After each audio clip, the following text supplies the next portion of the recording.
Nobody does it like Fairway Ford, and guys, nobody brings back washed receivers like the Baltimore Ravens. We'll start there in the AFC North. Before we get to that, they retain offensive tackle Ronnie Stanley, which is huge to protect Lamar's blind side, as well as big boy Patrick Ricard. But the news yesterday, they signed DeAndre Hopkins to a 1-year, $6 million deal. A couple years ago, it was OBJ.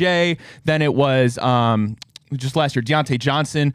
Horrible. For like a cup of coffee, yeah. Yeah, and he didn't work out there one bit. Talk about a diva, just a receiver. But DeAndre Hopkins going from the Chiefs to Baltimore to sign with a contender, trying to get a ring there with Lamar Jackson. What'd you guys make of that?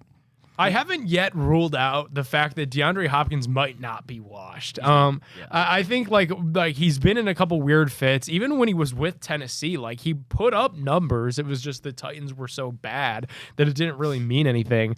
And Baltimore just loves to do this. So maybe that when I saw it was Baltimore, I was like, ooh, maybe he is washed. But deep down, I don't think Des Bryant go there too?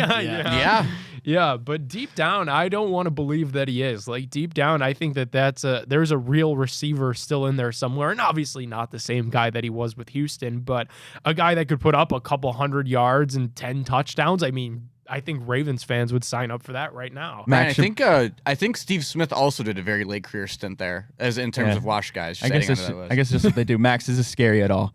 No, it doesn't scare me, but I agree, Nick. I don't think he's washed at all. I think when you look at the past two places he's been, there's been offenses that haven't fit who he is at all. Like, I think Tennessee, you had quarterback questions, obviously, but it was the Derrick Henry show. You were keeping it between the tackles, and you never had the consistent volume you had in Arizona or in Houston. Kansas City, you just flip a coin to see which receiver is going to have the best game. It's very, very different. I don't think it's going to be different in Baltimore. Like they don't really throw to true X receivers. That's not really how it goes there. It's the Zay Flowers show, obviously Derrick Henry, but between the hashes, Mark Andrews, Isaiah Likely, guys like that. But I think when you look at it, like if you have a second and goal at the 2-yard line and you're going to go one-on-one with a DeAndre Hopkins and whoever they got across from him, like I'm taking DeAndre Hopkins every single time still. I think he's not washed. He's obviously different than what he was in Houston or Arizona, but he is very much a similar player in the sense that he's still dominant one-on-one. And we saw it in Kansas City last year, the game against the Tampa Bay Buccaneers on Monday night. I don't remember his exact stat line, but he scored 2 touchdowns and he took over the game. Like, that's the type of stuff he can do. I don't know if he can consistently do it, probably not in an offense like Baltimore, but like to say, like I saw the Des Bryant Ravens comparison. That's not him. That is not him. Des Bryant was... I don't know if he retired. He may have retired and come back. Too, there's a photo somewhere. You guys can look it up. Des Bryant, Cleveland Browns helmet, and he visited Cleveland for a free agent meeting. I think this was right after Dallas, and he's standing in, I don't even know. I think it's the airport. Autographing a Cleveland Browns helmet, and everybody was like, Des Bryant to Cleveland. That was when we had Odell and Jarvis, right? Wasn't he the rumored third receiver? Yeah, I wonder where that helmet currently is today and how much I would need to spend to acquire it. Doesn't it seem like an absolute lifetime ago, 2 years ago, when we were talking about trying to bring D-Hop to Cleveland to reunite with Deshaun Watson?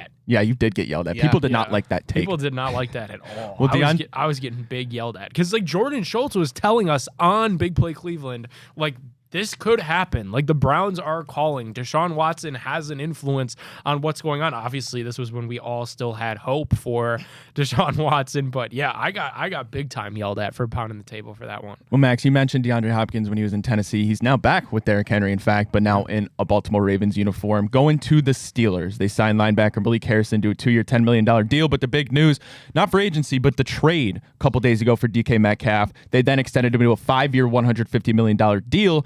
DeAndre Hopkins to the Ravens might not scare a lot of people, but I got the feeling a lot of people are a little bit scared, especially for the Browns, going against DK Metcalf twice a year paired with George Pickens. At least for now, paired with George Pickens. I'm glad you said for now because I think Pickens is gone and whatever. I doubt it's this year, especially if they bring in a Rodgers or Russ where they can compete right now. But down the line, that you just shelled out, I think it was 150 total, basically, 5 years, $30 million, whatever it was. All that money for a receiver. You still got to upkeep other guys on your team. You can't afford to pay the 2 receivers like that unless you're the Bengals and want to win games 40-34 every time. But you can't afford to keep George Pickens around consistently. The only rationalization I have with keeping them both is maybe DK Metcalf who's been in the league for a little bit longer, can help change George Pickens and make him a better player on and off the field. But you think about like the mentor DK Metcalf is, it's not like he's this cool, level-headed personality. We've seen that's actually not the case. So I thought it was a great move, and I think if they can hit a home run with the quarterback position, they are a legitimate Super Bowl contender, assuming their defense stays healthy. But yeah, I would be scared for now. For now is the big term. And you got to think too, like they could still flip if they decide that like, hey, we made this move because Pickens is a head case. We never know what version of him we're gonna get.